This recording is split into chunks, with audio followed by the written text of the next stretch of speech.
সালামু আলাইকুম, ঈদ মুবারক। তবে রমজানের ঈদের ঈদ মুবারক দিচ্ছি না, একটু আগে ভিন্ন একটা ঈদ মুবারক দিচ্ছি। আমি একটা নিউজ করেছিলাম যে ইসরায়েলের প্রধানমন্ত্রী নেতানিয়াহু আর নেই। তো অনেকে এটা নিয়ে আমাকে বলছেন যে তুমি একটু বাড়াইয়াই বলো, তোমার কাছে এভিডেন্স কি। তো আজকে যারা এই এভিডেন্স খুঁজছিলেন, আমি তাদের জন্য একটা এভিডেন্স দিতে যাচ্ছি। যদি নিউজটা শুনে ভালো লাগে শেয়ার করবেন।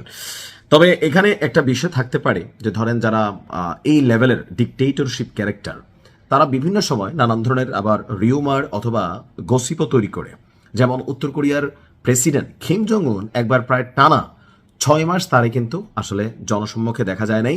তো তখন একটা রিউমার উঠছিল যে ক্যান্সারের চিকিৎসা চলছে, কিম জং উন মারা গেছে, উত্তর কোরিয়া এটাকে লুকায় রাখতেছে। পরবর্তী সময় 6 মাস পরে কিম জং উন কিন্তু সামনে আসছিল। তো এখন আসলে ইসরায়েলের প্রধানমন্ত্রীর ব্যাপারে কি এইরকম কোনো কিছু, নাকি আসলে ভিন্নতা? তবে কিম জং উনের উত্তর কোরিয়ার সিচুয়েশন আর ইসরায়েলের প্রধানমন্ত্রীর আজকের সিচুয়েশনের মধ্যে পার্থক্য আছে। কারণ কিম জং উনের দেশের সাথে কোনো যুদ্ধকালীন পরিস্থিতি ছিল না।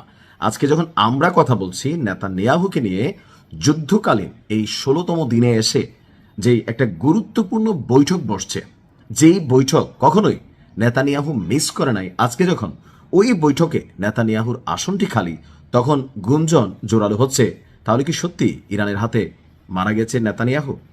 দর্শক, ইরানের সাথে পূর্ণমাত্রার যুদ্ধ শুরুর পর এই প্রথমবারের মতন কোনো উচ্চ পর্যায়ের নিরাপত্তা ক্যাবিনেট বৈঠকে উপস্থিত হয়নি আপনার ইসরায়েলের প্রধানমন্ত্রী নেতানিয়াহু।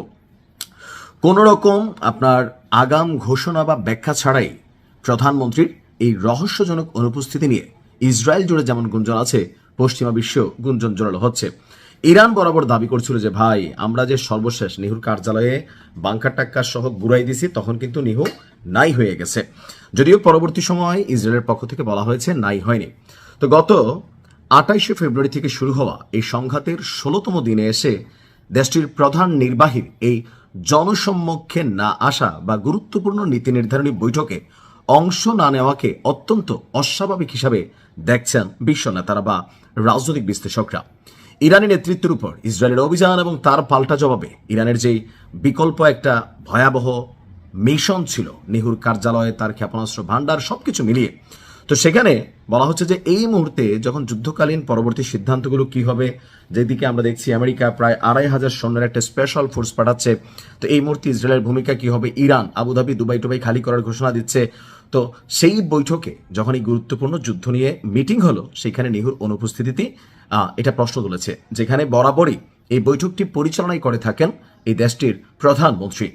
জর্ডান ভিত্তিক সংবাদ মাধ্যম রয়া নিউজ বলছে যে গুরুত্বপূর্ণ সামরিক সিদ্ধান্ত নেওয়ার দিন নিহুর অনুপস্থিতি তার মৃত্যুর গুঞ্জনকে জোরালো করছে। তার পরিবর্তে জ্যেষ্ঠ সামরিক কর্মকর্তা এবং মন্ত্রীরা এই বৈঠকে নেতৃত্ব দিয়েছে। ইরানের সাম্প্রতিক ক্ষেপণাস্ত্র হামলায় ইসরায়েলি কমান্ড সেন্টার লক্ষ্যবস্তু হওয়ার পর থেকে এই রহস্য আরও ঘনীভূত হচ্ছে। আন্তর্জাতিক গণমাধ্যম গ্লোব অবজারভার তাদের একটা প্রতিবেদন বলছে যে আজকের এই উচ্চ স্তরের নিরাপত্তা বৈঠকে নিহুর অনুপস্থিতি একটা বার্তা তৈরি করছে। যুদ্ধের এই বিশেষ সন্ধিক্ষণে যখন প্রতিটি পদক্ষেপ অত্যন্ত হিসাব করে নিতে হয়, তখন ইসরায়েলি প্রতিরক্ষা বাহিনীর মনোবল এবং নেতিবাচক একটা প্রভাব তৈরি হয়েছে। কেন? কারণ এই যুদ্ধের মধ্যে নিহুর আজকের এই বৈঠকটা খুবই গুরুত্বপূর্ণ ছিল, কারণ ইরান একটা বড় ধরনের অভিযানের প্রস্তুতি নিচ্ছে।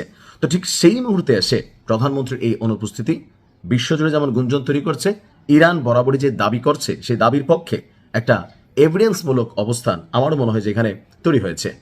তবে এটা শতভাগ নিশ্চিত করে বলা যাচ্ছে না যে মারা গেছেই, কিন্তু আমরা যেই দাবিটা তুলছি সে দাবির সপক্ষে কিন্তু একটা শক্তিশালী এভিডেন্স হিসেবেই পরিগণিত হচ্ছে। ভালো থাকুন, আসসালামু আলাইকুম।